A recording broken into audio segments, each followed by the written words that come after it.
there are in many states, but in New Jersey, you can get, as a first-time home buyer, now you can get up to $17,000. Pause. Yes, it went up because, okay. Hold up. Let's rewind that back. Rewind, yep. You can get how much now? $17,000, sir. As a first-time home buyer, if you are a first-generation homeowner.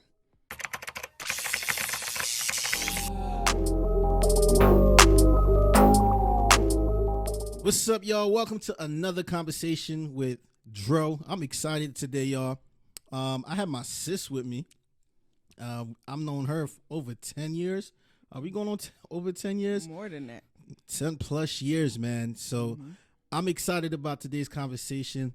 My sis is doing some great things, and I wanted to bring her on to talk about what she's doing, what she accomplished. So listen, we're going to get right into the conversation, sis. I want to welcome everybody. Once again, if you have not done already, I want you to do something for me. I want you to like, subscribe, and I want you to leave a comment. All right. And second thing is, I want you to follow my sis after this episode. But I want to introduce y'all. I want to introduce to you guys my sis, who's a phenomenal wife, phenomenal mother. She's an awesome cook too, man. This lady could throw down in the kitchen. She's a real estate agent, hairstylist. I mean, she does it all. I mean, my sister does everything. So I want to introduce everybody, and I want to welcome everybody to the conversation today. Laura Marcelin, what's up, sis? How you feeling? Hey, Pedro, how are you? I'm here, man. I'm good. Sis, we go way back. We do go way back, more than 10 years. I used to work at a daycare. These stories. I used to work at a daycare, man, and I would take the kids to a park, and the park was literally around the corner from your house. Yes.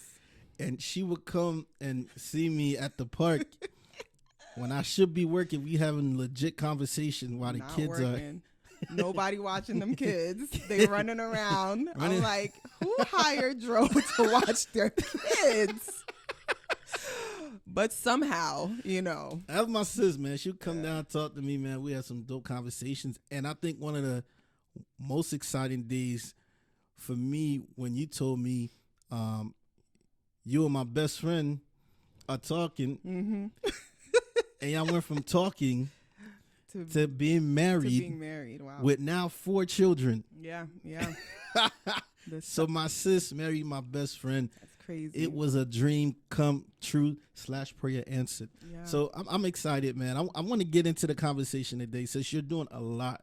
Yeah. And let me publicly acknowledge and celebrate and honor all that you're doing. You're doing a great job. Well, I mean, I could say the same thing for you. Listen, first of all, I'm a fan of your podcast. True supporter, y'all. I have listened to every single episode of every single season, okay? And I'm proud of you because you're doing some great things as well. And, I listen to a lot of podcasts. I'm a podcast girl. And There's this one guy, he's crazy. His name is Bedros Koulian. I love him. If you're listening, Bedros Koulian, I love you. No, but his podcast is really for men, but I listen to it anyway because I'm an A-type personality woman. And so you know how it is. But anywho, he says that there are consumers and there are creators. He's like, don't be a consumer, be a creator. Creators are the people who become the millionaires, who, manage huge companies and do great things. And you are a creator. And I see how you are just bringing, your vision to life. And I'm so proud of you. I appreciate it. Thank you for that. Well, I want to take it back because when I met you, you were doing hair. You were a hairstylist. You own your own salon. So take me back to those days because you graduated, and I went to your graduation. Yes, I fell asleep because it was University. so long. Temple graduation. There's a picture of me. I was asleep at your graduation. At my graduation. So long. Yep. It was a long ceremony. But you graduated with a bachelor's in theater. Theater. Yep. Directing concentration. Yep. And you graduated and then opened a hair salon. How does that even? How does that even work? Well, that worked. Okay, so when I was a teenager, my cousin owned a hair salon, and I was a shampoo girl throughout all of my teenage years. went to college, got my degree. I started as a business major in Clark Atlanta University. Atlanta. And I know, in Atlanta. Hot Atlanta, baby, okay? They call it hot for a reason. It's hot, okay? Not talking about the weather either, okay? But yeah, so started there. Then I left, went to hair school after a year. Okay. And the tuition was too high anyway. It was like $24,000 a year, people. Like, who can afford that? Right. Anywho, got my license for cosmetology. And then I went back to school. I went to Temple because I was like, I need to finish, get my bachelor's degree. Right. I'm not paying all this money for no reason. Right. And then I got my bachelor's degree in theater with a concentration in directing. And because I had such a heavy background in hair and doing hair, and I was really good at it, so I figured, you know what, let me open this hair salon with my cousin. And it was open for about 3 years, going on 4. By that 4th year, I was pregnant with my second child, and we shut it down because it was just too much. And I had moved to Jersey, so I was out of state. Became a stay-at-home mom for about 4 years, and then became a real estate agent and investor. Wow. All right, so you said a lot there. I did. Yeah. So let's backtrack. If you were not doing real estate, what job do you think you would be doing other than being a salon owner, hairstylist? Well, I mean, when I was a child, I had a lot of dreams, right? I was a dreamer. I was like Joseph in the Bible. I always envisioned myself like as a businesswoman. Like, to me, the ideal job as a child was having a briefcase and, wearing a suit. I don't know. To me, that was just like, yeah, that's when you made it, you know. But I also wanted to be a writer. And I went to high school. I went to Creative Performing Arts High School in Philadelphia, and I went for the creative writing. I had the creative writing major. And so I would, indulge myself in writing, and I loved it, and I still love it. I'm an author now. Hello. Hey. She's an author. All coming back full circle. And so I wanted to be a writer.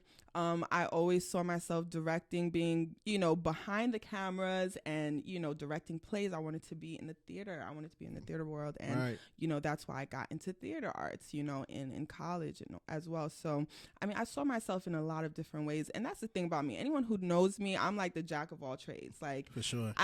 Like you said, I can do a lot of things, I'm not an expert at anything, but I can do a lot of things, which is still very good. And I mean, I just don't box myself, right? Because you're like, how can you be a hairstylist, salon owner, and then turn into a real estate agent? Because I can be whatever I put my mind to. That's how I am. I'm a creator, so I can do anything. Right. So was real estate something you seen in your future? Was that something you were ever thinking about? Because it's a complete 360. Like, it's not something people usually do. Honestly, if you're a hair salon owner, people they're probably thinking about, I'm gonna open maybe 1 or 2 shops, maybe 3 shops here and there. Build up my clientele, maybe come up with some products, and I'm cool. So how did real estate come into the picture? Well, you know how it says everything works together, right. And so real estate was never in the picture, right? And I mean, I had a brother-in-law who was a real estate agent, and I still never envisioned myself as a realtor. I didn't even really know what realtors do except show houses, right. because that's what everything, you just show a house, right. But I, came, and I've told this story before, like, I wanted to come into alignment with the vision for the family. Like, my husband always talked about he wanted to do real estate investing, have rental properties, flip properties, things like that. And I was just like, what can I do now to help that come to pass? Because we were, looking at different business ideas. I was a stay-at-home mom. I had the time, and, when my mom moved in with us, I had the support. Right. So now I'm like, I need to do something. And I was looking into drop shipping, just different business ideas, and it wasn't working out. So when we wanted to do the real estate investing, I was looking for a realtor to help me, and nobody. I'm talking about, we were being ghosted. Realtors are like, I do not want to work with no investors that don't pick houses quickly, you know. So I told my husband, I'm going to be the real estate agent. And he was like, all right, cool. He sent me the money for real estate school. I I took the 2-week course. I passed the test the first time. I got into a brokerage. I actually met my broker while I was on a dinner date with my husband. Wow. It's crazy. You know, God just sends the people. And that's how I knew that God was behind us, because he was like, I got you. Go right here. You're going to go to this brokerage. This person, I'm going to let you meet them. Divine connection. And it just worked out so smoothly. And, you know, so when I, you know, finally, you know, got my real estate license, we started, you know, I started selling houses. All right. And I wanted to work for the family originally. But then when I saw how amazing the beautiful real estate checks were, let's be transparent, you know, yeah, for sure. and how I was changing lives, you know, bring people into the next chapter of their life. Yeah. I was just like, yeah, I could do this. Like, I love this. You said a lot. I want to go back to something that you said that's so profound that I don't think this generation or a lot of people are saying. You said your husband had a vision and he wanted to do, he wanted to flip houses. Mm-hmm. And as a wife, you said, how can I make that happen? Yeah. Yeah. That in itself is major, because nowadays we don't hear that. Yeah. Submissives or submission or going, you know, supporting your husband and what he wants to do. Everybody's trying to do their own thing. Yeah. I'm a boss, he's a boss. But the fact that you say, yo, how can I make what my husband wants happen? Yeah. As a wife, to me, that's phenomenal. Yeah. And I think there's a favor to that, because everything just happened so gracefully for you. Like, what you've been able to accomplish within your first year, oh my God, in real estate is not normal. It doesn't happen. Not normal. In fact, that's why we're going to get to the book in a few. We're going to get to the book in a few, but I just wanted to point that out, that you said, hey, my husband wants to flip houses. Mm-hmm. Let me do something that can help him fulfill that vision. Yeah. Can you give me about 2 to 3 lessons that you learned in submitting to the vision for the house, vision for the family, vision for the husband? Yes, of course. Yeah. So, I mean, that's you said that first lesson. When I submitted to the vision of the family, the vision my husband had for the family, God gave us grace. You know, that was the first lesson. When you say, you know what, babe, when I said, yes, babe, whatever you want to do, I believe in it. I believe in you, and I'm going to find solutions. I'm going to make it happen. We're going to make it happen. God said, I'm going to make it happen as well, you know? And that right there, it changed my whole perception on submission as well. Right. I was always about submission, always. But when I saw how God backed me up, when I backed my husband up, right, I was like, baby, what else you want to do? And then, what else you want to do? Because God is going to back it up, you know? Right. So that was my first lesson. My second lesson really is that I didn't have to change who I was in order to submit to my husband. Right. I didn't have to, you know, water myself down or belittle myself, or because I think people have this idea of submission, like I lose myself if I submit to my husband, or I lose my identity. And no, your identity becomes stronger, because you're going to be able to be your full self when you submit to the vision. You're going to be able to be used. Your character, your gifts, whatever your talents are, whatever your skills are, will be able to be, you're going to be able to use it towards that, vision or that goal that your husband has, or, your family has, So I became more of myself when I said yes to that vision. When I submitted to my husband's vision for the family, I became my full self, because we always were saying, when I was a stay-at-home mom, I'm like, I want to work, but I'm not sure exactly what I want to do. I'm like, I don't want to work a 9 to 5, right? Like God bless the 9 to 5, but I don't want to work a 9 to 5. I don't see myself starting at a, starting level position. Right. I'm not going to trade my time for money, because that's not me. You know what I'm saying? Like, I don't see myself clocking in and out. And so I was like, what can I do? And I didn't want to open a salon. Right. Because I just felt like it just didn't align with what the family was trying to do, Right. And so when I said yes to the vision, it was everything that I was looking for in a job. It's crazy. It just happened so beautifully. Yo, if y'all watching, man, I gotta jot that down. Like, that's big. Down. So for ladies out there who are in a relationship, or looking to be in a relationship, when you learn how to literally support your husband or your man 100%, 100, you'll see what happens. Let's get into the career real estate. So you pass your exam. Yes. You go through the classes. You get your license. You find your broker. Yep. You get everything. You got your headshot. You got your cards. Yeah. you ready? Yeah. Like, I just aced my test.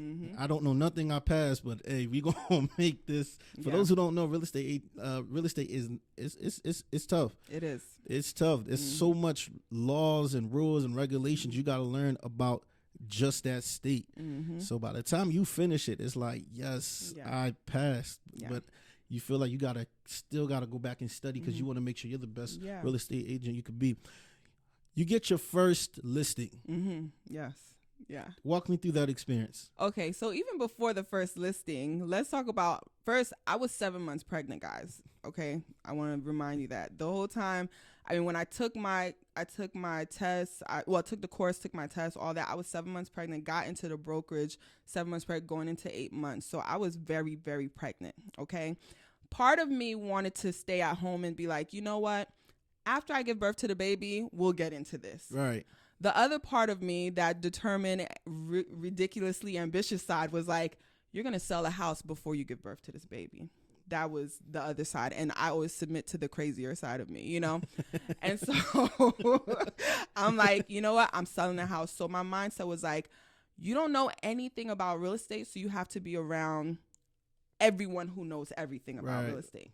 So I was literally under the top producers. I was like, let me hear what you talking about on these phone calls. Let me be in your office. What are you doing? What y'all talking about? Huh? Oh, real estate market? Tell me more about that, you know? And so like I was underneath them. And so I showed up every morning like it was a 9 to 5.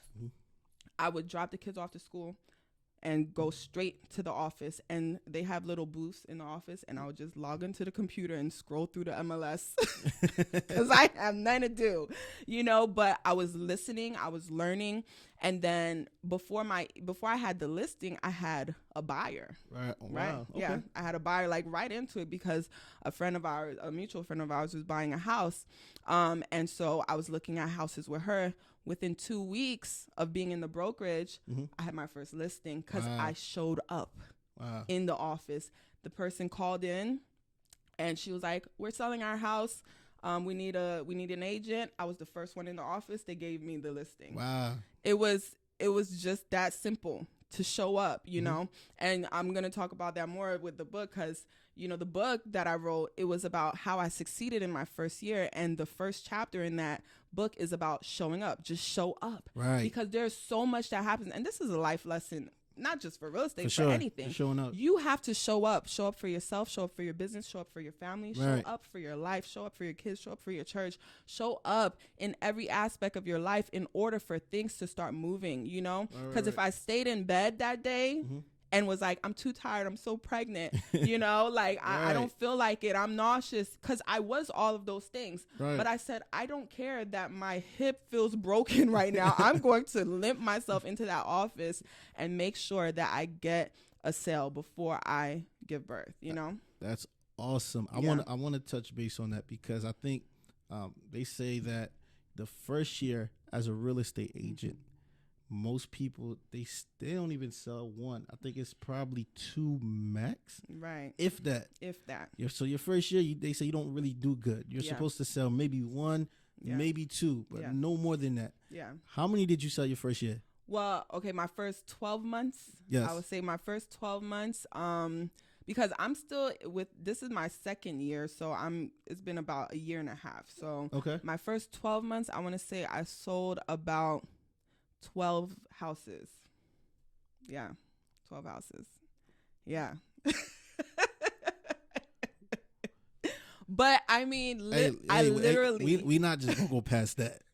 Your first 12 months, year and a half, you sold 12 houses. Yeah. When statistics say you're supposed to sell maybe one to two. 1 or 2, yeah. Well, I would say, okay, I sold maybe 10 houses and like 2 of them were renters or something, or 1 of them was you renters. Still something like that. sold the houses. You still collected the bag. Yeah. It don't matter. That's we true, put that is huge. So it is huge. It is huge. So let's get into the book because you write this book. Right. He said, my first year as a real estate agent. Yeah. And you're literally encouraging people. It's not as hard as you think it is. Yeah. Like, you can do it. Yeah. Talk to me about how the book came about. Okay. All right.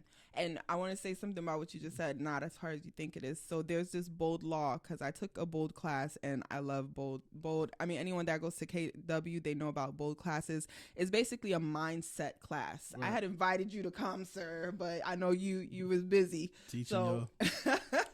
But the bold class, there's this bold law that says success is simple, not easy. Right.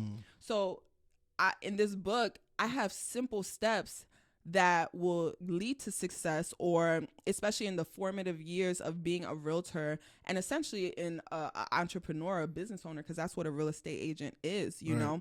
But it's not easy because you have to actually apply these things, you know. And you have to have the right mindset to apply those things as well. But the book. Right. Let's talk about the book. Let's talk about the book. So I wrote a book. The book is called I'm a Real Estate Agent. Now What? Your first year as a realtor does not have to suck, right? And so, you know, I listen to, like I said earlier, I listen to a lot of podcasts, and I watch YouTube videos of, like, you know, people who have made it, you know. Right. So this crazy man called Dan Pena, that this old crazy man, he's like a multi-millionaire, and he has this you know, YouTube video where he's talking about 20 things. I mean, he said when you're kind of stuck when it comes to business, like what you should do with your business, he's like, write down 20 things that you could do right now for your business that's going to make it better, right? And he said the first 5 is going to be easy. You're going to just be throwing it on the paper. The next 5 is going to be a little harder. The next 5 going on to 15 is going to be harder. And then the next 4 is going to be hard. And that last one is going to be the hardest to come up with, because it's 20 things to come up for your business. Right. But that 20th thing is the thing that you need to do now, right? Wow. And I was like, all right, I'm going to try it. Because I listen to crazy people that make it. And so I wrote down the 20 things, and the 20th thing was write a book. Wow. And I said, well, God, what I'm gonna write a book about, you know, right? You know, about real estate, like what part of real estate. And then I thought about how well I did in my first 12 months. And I was originally, the book's name was Real Estate Success, Keys to Real Estate Success, something like that. But it was kind of boring. I need to spend more attention. But basically, you know, I was like, you know what, let me write about what I did in my first 12 months. Mind you, I was in the Associate Leadership Council in my job. Right. So basically they offer that position to people who are in the top 20% in their office.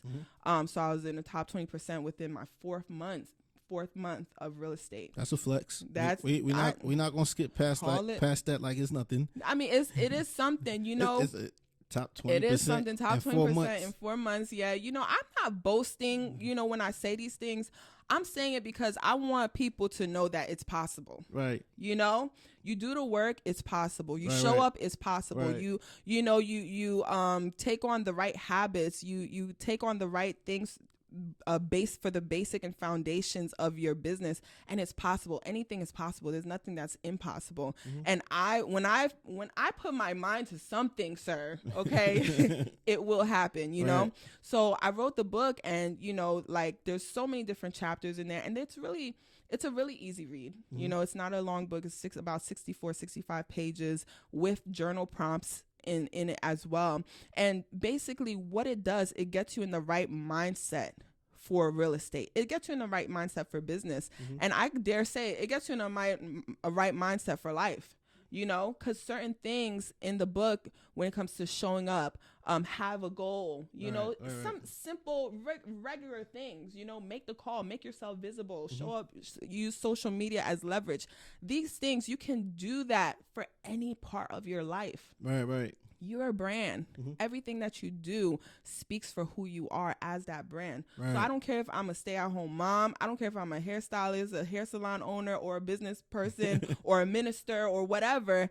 These things apply because everything I do or don't do, it's going to speak to who I am. Right. And I'm going to write my narrative. For sure. I'm not going to live my life by default. I'm going to design it, and you're going to see what I'm putting out there. Right. You know? And that's just my motto. And so that's how the book came to life. I mean, agents would come to me before the book or while I was writing the book. And this was my confirmation from God. It was like, they would ask me the questions that I was answering in the book. Wow. How do you do this? How do you do that? Well, I'm like, I'm actually writing a book about this, so stay tuned. I'll tell you what to do. She hit him with now. It's in the book. It's in the book. And stay tuned, you know. But no, I would answer their question, but a lot of those agents bought the book. Right. You know, and a lot of new agents. I have one of the top 20% agents.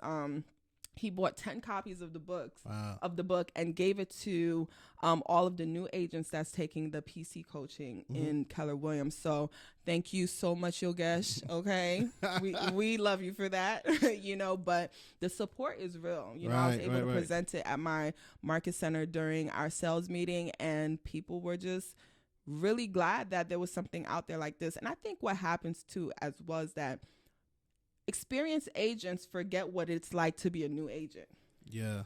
So you have all of these really incredible books, like the Millionaire Real Estate Agent book by Gary Keller. You know, you have Profit First. You have all of these great and amazing books for agents, but it's too weighty for the new agent because you're like, this is like another language. I have no idea what this means. Like, what is the system in this model? Simplify it. Make it simple. I've read those books 2 times, 3 times each, you know, and as I, you know, grow as a real estate agent, these things start making sense to me. So I encourage the reading of as many books as possible, which is another chapter in the book. Read real estate books, you know, but when you're starting out, you need those basic foundational things that's going to get you started. And some people can't go far because they don't know how to get started. And fortunately, I have, you know, experience in business, and that kind of helped me as well because all things work together, you know? Right. I have experience in managing people, being organized because I was a stay-at-home mom. Like, you know, like let's talk about it. I have, for sure. You know, I know how to talk to people because I was a theater major, and because I was washing hair and I was talking to, you know, women all day. So everything worked together to help me become who I am, you know? Right. And I wasn't afraid to ask questions. I wasn't afraid to ask for help. I wasn't afraid of those things, which is all in the book as well. And so all that contributed to my success. And I believe that when a new agent who has no experience in entrepreneurship, no background in managing people or things like that, they read this book and they're like, okay, let me just try it. And I really believe that any agent who really, you know, takes on the lessons learned in this book, they're going to succeed. That's awesome. Where can people get the book? Amazon. Hey. Amazon. Just write the book and write the book's title, Amazon. It's only available on Amazon. The paperback version. I was gonna make a Kindle version available, but then you won't be able to journal. And that's a big part of the book. It's part, you know, answering these prompts. It helps you be interactive and really put your thoughts down on paper, which are really important. A really important aspect of the book as well. You said something earlier. You said that, you know, selling houses, you get to welcome people or introduce people or get to bring them to that next phase of their lives. Can you think of a sale that you made that was probably the most memorable or the most impactful, or one of those that you left like, man, I really did something that pushed this family forward or helped this family get something so beautiful that they didn't think they qualified for? Right. You know what's crazy? Actually, I'm working with someone right now, and it's not even a sale. It's a rental property. Like she's renting, okay? Because I work with renters, tenants as well. And so there's this lady. She lives with her 2 elderly parents. She's taking care of them. They're all on fixed incomes. So, you know, there's only because she has disability income and her parents are on Social Security, retired. So it was really difficult. And they don't have the best credit scores as well. Right. They were looking for a place for months because where they were living at They were there for a little over 10 years, renting, always paid on time, never had an issue with their landlord. And then their landlord sold the property to a new to a new buyer, to a new owner. And the owner wants to live there. So they're like, you guys have to get out. Right. So now we have lawyers and all this stuff and, you know, deadlines and stuff. And this woman, I'm talking about anxiety through the roof. She's like, I don't know what I'm going to do if I don't get a property to rent, you know? And she's just like, Laura, I need your help. I mean, she would contact me all the time and I'll just send her different properties. But I learned that I had to be more hands-on with her because she didn't have a vehicle. She couldn't drive due to her disability. Her parents don't drive because they're, you know, sickly as well. And so it was just really difficult. I mean, I would pick her up from her house to go take her to the properties, which is a liability, you know, but I'm like, what, how else am I going to do? Like, I don't want her to take Access Link and have to wait 2 hours. I mean, it was just a lot of stuff, but, and with rental, anyone who's a real estate agent knows with rental properties, I'm not making a lot. For sure. It's a tiny check compared to what I usually make when I sell a house, you know? And so, but I felt like I had to help this woman, you know? And so just this week, she signed a lease to her, new apartment. And I mean, this woman cried. Wow. Tears of joy. Like, and to the point, because she was referred to me by an agent in North Jersey.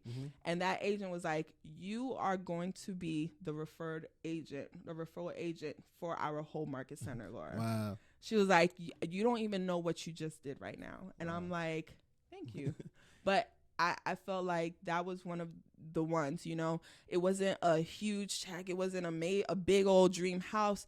But I changed someone's life knowing that, okay, the new year she's going to have her and her parents are going to have a secure place to live. Right. You know, they don't have to, you know, worry about, you know, because her father's going to be getting surgery soon, hip surgery or something. Right. So she knows there's a secure place. They don't have to worry. And she's just full of joy. And I was jumping for joy with her as well, you know. So that was probably the most impactful. I don't think a lot of people, realize the bond you build with your real estate agent. Yeah. Y'all become friends, man. Y'all, I mean, you're with somebody almost all the time for about 3 to 6 months on average, I would say. Yeah. Yeah. So you're constantly texting, talking, meeting up to go see houses. So there's a bond that is built, and when you have a dope real estate agent, hey man, it really becomes like family. Exactly. I remember my wife and I, when we were moving, before you became a real estate agent, we had about 2 real estate agents. The second one we really liked. Yeah. He literally became like a friend to the family. And I don't think people realize that. Like, you become friends or you become real close with your real estate agent, man. You spend time with them. So when you have a good one, hey, you lock them in. And the moment you hear someone mentioning, yo, I'm selling a house, we got somebody for you. Exactly. And, you know, I've built, and that's the thing. Real estate is relationship based. You know, I have my clients that are like, when you coming over? I'm like, when I can. I'm busy. I'm sorry. You know, like, but I even had a client who just recently, she came to our church with her baby last Sunday. And I was like, oh my God, you're here. I invited her to church like months ago, you know. And so it was just so good to see her, you know. I mean, my clients, they really become like family, you know, if they aren't already family, you know, because I work with a lot of people that I know, obviously. Right. You know, your database is your first, you know, clientele.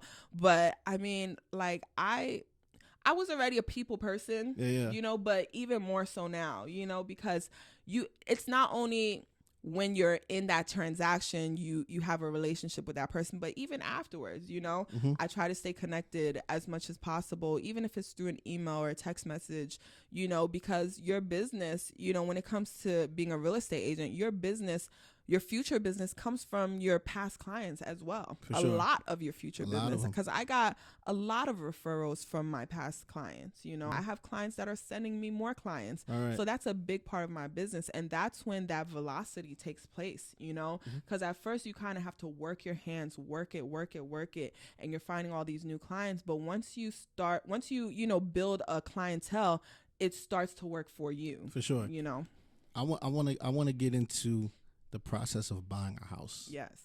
for those who don't know nothing about buying a house. Walk us through the steps. And I know you're going to simplify it because a lot of people, they start talking to you and you're like, I don't want to buy a house no more. I know, right? Yeah. Okay, I'm gonna stay at my mom's crib or we'll continue to rent. But take us through the steps of buying a house from the moment y'all make that decision to the signing day. Yes. What happens? Okay, so like you said, I'm going to keep it simple, all right? But I'm going to give you a disclaimer because buying a house it's simple, but it can have its ups and downs. It's a roller coaster. Sure. There are frustrations, there are joys, there are times of excitement. There's times you want to curse out your realtor, you want to curse out your mortgage lender, you want to curse out the title company, you want to curse out the sellers or the buyers, depending on what side. You know what I'm saying? You want to curse out everybody, and so it's a roller coaster, and so that's my disclaimer. But it's simple, right? So you and your spouse are like, all right, I'm ready to buy a house. All right. So the first thing that you should do is talk to a mortgage lender. All right. So a mortgage lender is the person that's going to give you the money to buy the house. Okay. Step one, right? So the mortgage lender, what they do is they look at your credit. They look at your income to debt ratio. So how much you make versus how much expenses you have, how much debt you have, whether it's credit card debt, car notes or whatever it is, school loans even. And they look at all that and they say, okay, you are qualified to buy a house that's $300,000. Okay. So you have a pre-approval of $300,000. And so there are mortgage lenders that'll give you a pre-approval, and there are mortgage lenders that are going to give you a pre-qualification. Now, what's the difference? The pre-approval is a mortgage lender that has pulled done a hard pull on your credit. A pre-qual is like, basically they're like looking at, certain aspects. They're kind of just taking the information that you give them, and then they're going to tell you, based off of this information, this is how much you could probably qualify for. Gotcha. But that pre-approval is how much you're approved for based off of your credit that I have pulled and your credit report and everything that's associated to you income wise and financially wise. Okay. Pre-approval. All right. Pre-qualification. That's done, right? So now I also want to say with that, there are in many states, but in New Jersey, you can get, as a first-time home buyer, now you can get up to $17,000. Pause. Yes, it went up because, okay. Hold up. Let's rewind that back. Rewind, yep. You can get how much now? $17,000, sir. As a first-time? First-time home buyer. If you are a first-generation homeowner. But it's up to $10,000 if you're not. I knew the $10,000. I yes. did not know it went up to $17,000. As of November 18th, 2023, it went up to $17,000. If you are a first generation, or if you were like adopted or in the foster care system. What? That's basically that's basically your down payment and your closing costs, basically. So like you could literally go to the closing table with $0. Yeah, I know. It's incredible. And a lot of people are, eligible for it and they don't know because they're afraid to even take the step to find out if they are qualified for it. So, yeah. All right. Laura Marcelin just dropped a bomb on y'all. Yo, it was a bomb on me too when I heard our in-house mortgage lender told us about it, Cardinal Financial. Hello, Sasha Barrero and Kat. Yeah, I was like, wait a second, $17,000? $17,000, bro. Anybody who's bought a house, you guys already know how much that can help you in. Yeah, closing costs. You chilling. Yeah, $17,000. Wow, that's a lot of money. Exactly, and so that's life changing for sure. So if you are a first time home buyer, first generation home buyer, you can qualify for up to $17,000 in closing costs and down payment assistance. So look into it. Give me a call 267-218. Okay, you'll find my information. Okay, so So you have that mortgage lender, you get that pre-approval. So with that pre-approval, you'll be able to put offers on homes, right? So now you have to find a real estate agent. Now there are some people who get their real estate agent through a referral. You know, oh, I need a real estate agent. I know you just bought your house. Who did you use? You know, and then there are people who actually interview real estate agents. They'll call a brokerage, they'll call a market center. Hey, I'm looking for an agent. And they go through this interview process and really try to find someone who can help them. So whatever way you find an agent, just find someone that you could connect with. Find someone who's responsive, who's a great communicator, because, you know, you're going to need to really be in good communication with a person, you know, so find someone that works well with you, because you're going to be with them a lot. For sure. A lot, right? What's the average time frame? About 3 to 6 months, you know, average. You know, of course, there are the outliers. Like, I've had clients that I worked with from October 2022, and I'm still trying to find them a house. So, you know, it's like never ending. But, you know, there are some clients, you know, within that first showing, you already found the house, put an offer in, got it accepted, and sold, you know. So, you know, it just, every situation is different, but the average is about 3 to 6 months. All right. So now we're looking for, you found your real estate agent, you go through, you know, your buyer's consult, you sign the buyer agency agreements, whatever.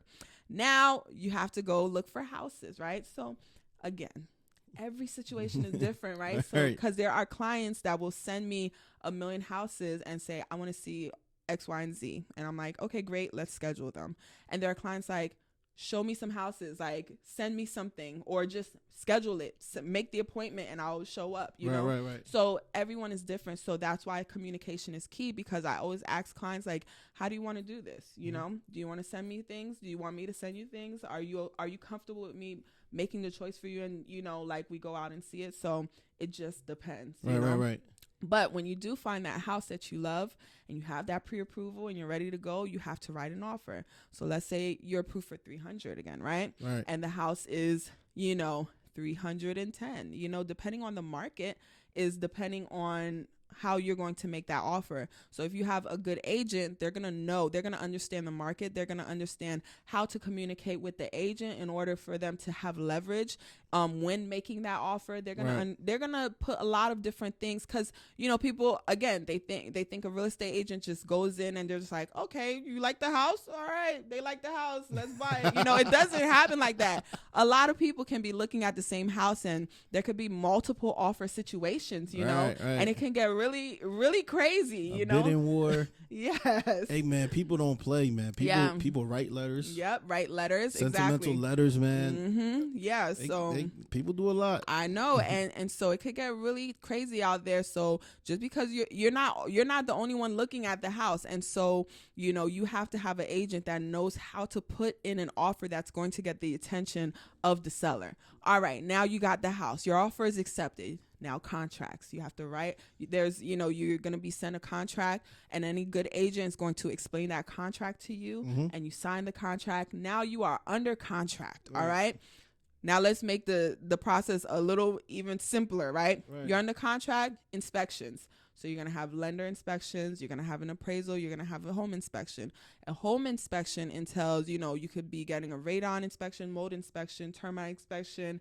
Then there is the certificate of occupancy, which is the municipality inspection. So there's a bunch of inspections before you get to the closing table, okay? And let me tell you something.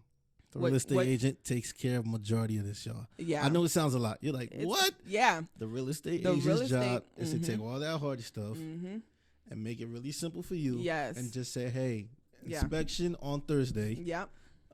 Show up. If you want. You don't have to.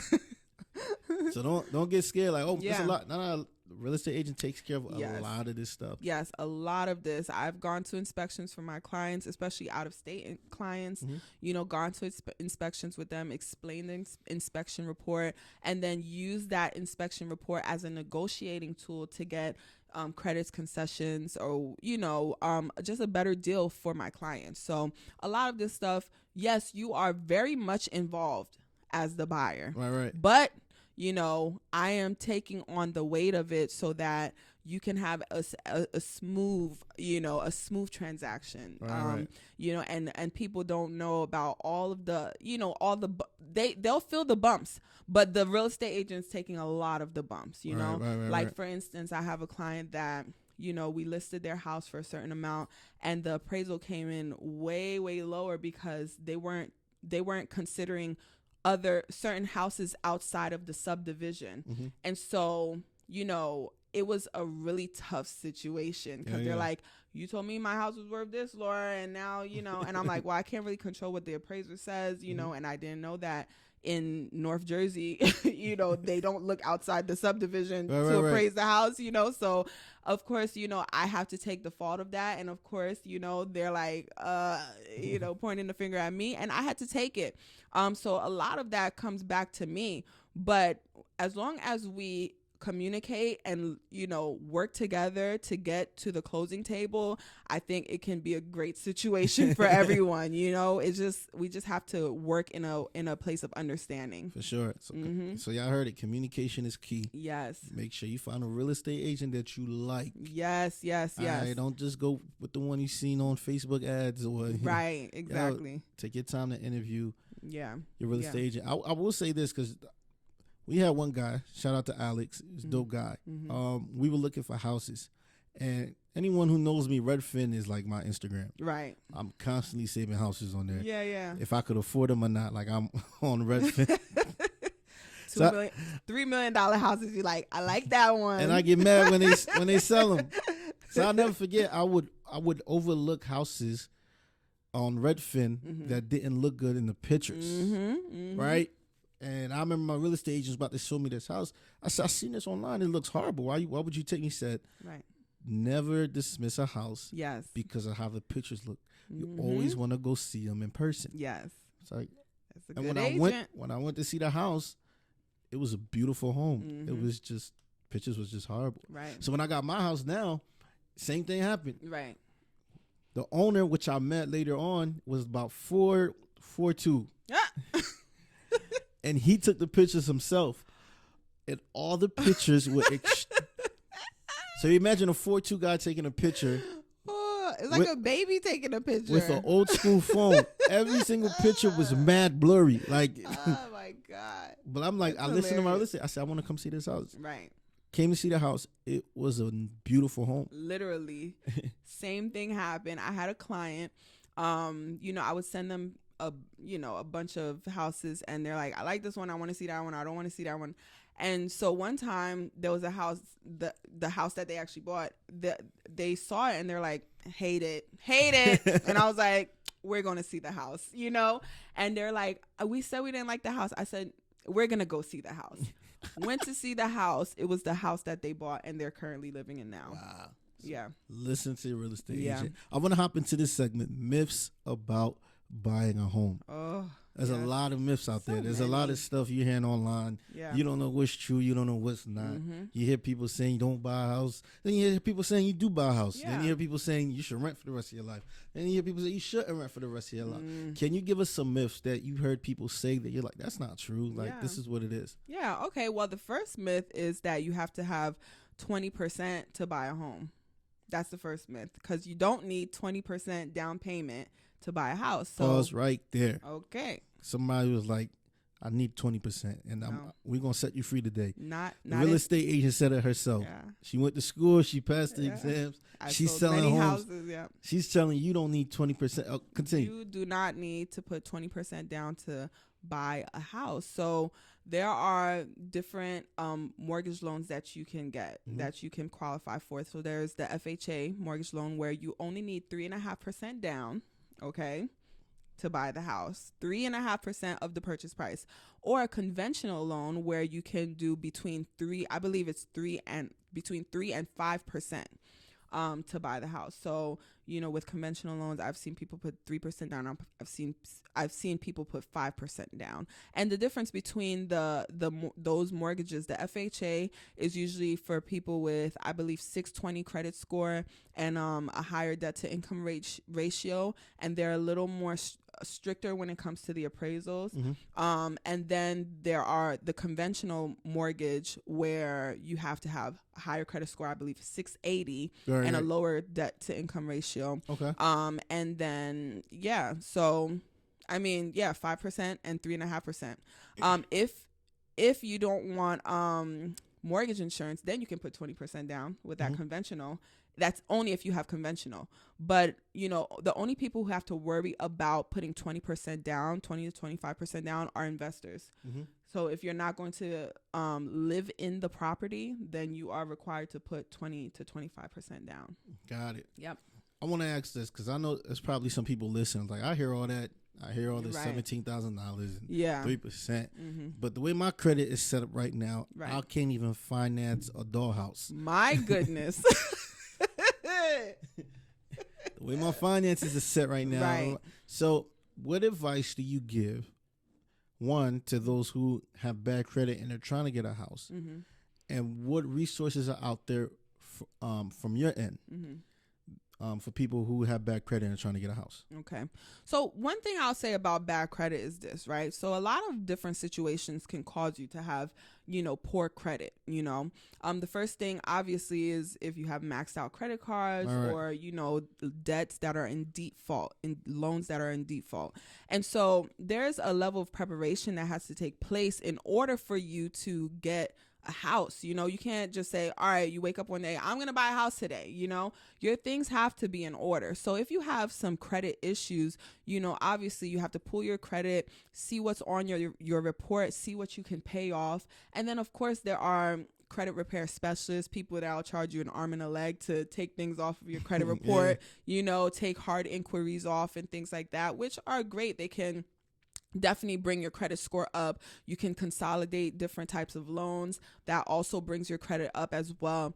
But there is a preparation period when you want to buy a house, and credit is a big part of that. So, you know, I've had clients that are like, okay, I just have to pay off 3 more things, take them off my credit report, then I can get that mortgage loan, and then I can be prepared to buy the house. Do what you have to do, you know, and that's the thing too. Credit, people don't realize credit is really a reputation report. Right. You know? Right. So it's your reputation with money. It's your reputation with finances as well, you know? And I know hard times do come.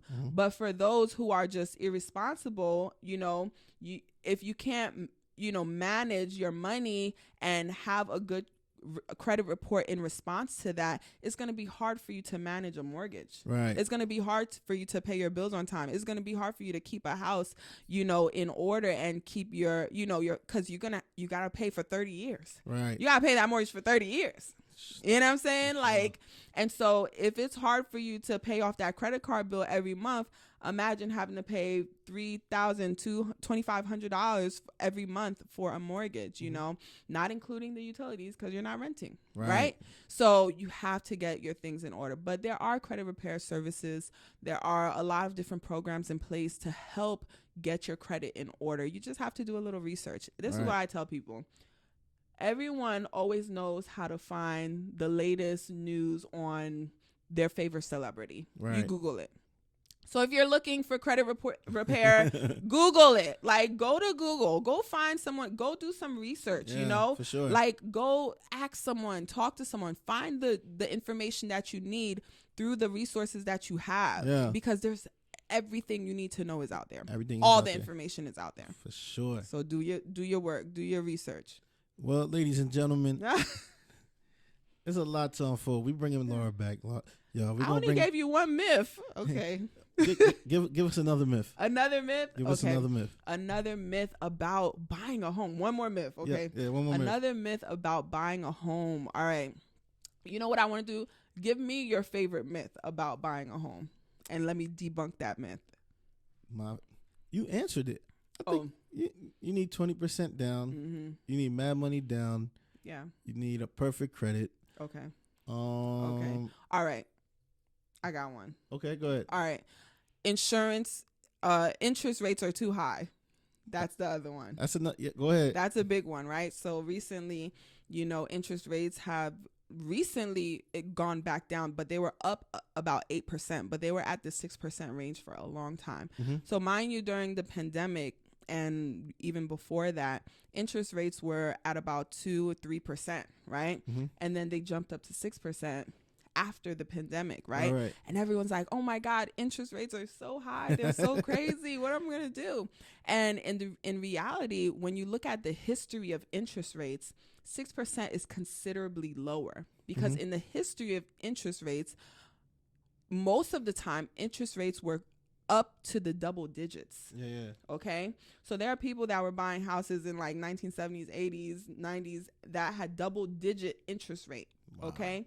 And so when you look at the 6% compared to the 2%, yeah, it looks very high, and it does make a huge difference in your mortgage.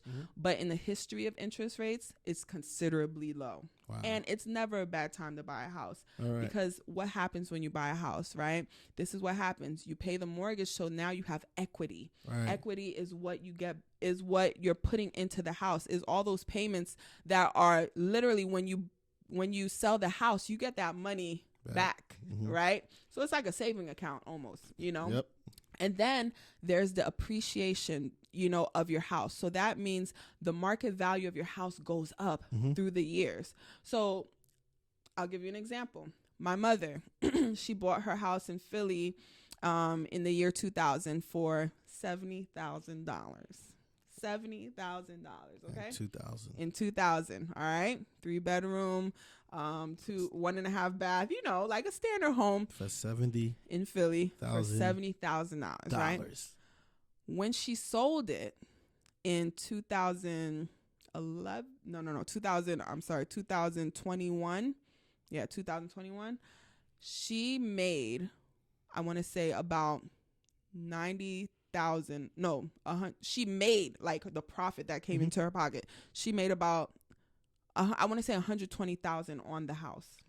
Like in her pocket. It went in her pocket. Like send mommy a cash app. Send mommy a cash app. Mommy. And my mom always act like she don't got money. Your mom gonna say she no. Loaded. She loaded. She gonna look at that thing like. My mom don't believe in cash app. She's like, that is too much access to my money. That money is locked up. She made a lot of money. So, and this is what she always says. She was like, Haitians, we believe in owning things. Right. She said, she said in Creole though, she said, if I rented a home, when it was time to leave, I would just dust my seat and leave. Like, you know what I'm saying? Yeah. But because she owned the home, she was able to have that equity and the appreciated market value, of the home, and put that into her pocket and have a retirement fund. Right. You know what I'm saying? So, I mean, that's one of those myths like, oh, interest rates. And it's like, don't let interest rates keep you from buying a house because it's better to own than to rent. I don't know. People will tell you, oh, you should rent for the rest of your life. That's ridiculous. Why would you want to borrow something from someone? Basically, you have management power, but you don't have ownership rights. Right. And that is not the way I want to live. Right, for sure. I want to own it. It's mine. I heard this. I don't know how true this is, but I did see on a video that you can buy the interest rate. Buy down. Yep. Buy down the interest rate. So the interest rate is, let's say 6%. Yeah. You can buy down to what? Possibly 5. 4 and then 5. Okay. So this is how it works, right? So it's called a 2-1 buy down. And I had to learn this because I was very interested in this. Whenever I'm with real estate, I eat it up. Like, I'm like, I go to my mortgage lenders. I'm like, listen, I heard about this thing. Can you explain it to me? So basically a 2-1 buy down is an interest rate buy down program. Basically, it's like you get a concession from the seller. So a concession is a credit. They give you money back from the seller. So let's say there's someone selling their house. You ask the person that's selling their house for a credit out of their settlement funds, so that you can buy down the interest. So every year, based off of your mortgage, you're going to have an interest payment. Okay, let me break it down. So a mortgage payment is a compilation of 4 things. It's the principal amount. So that's the actual mortgage, right? There's the insurance on the house. There's the taxes, and there's the interest, okay? So the interest has a certain amount every month. So the mortgage lender will calculate how much interest will be on the house for the first year. Right. And for the second year.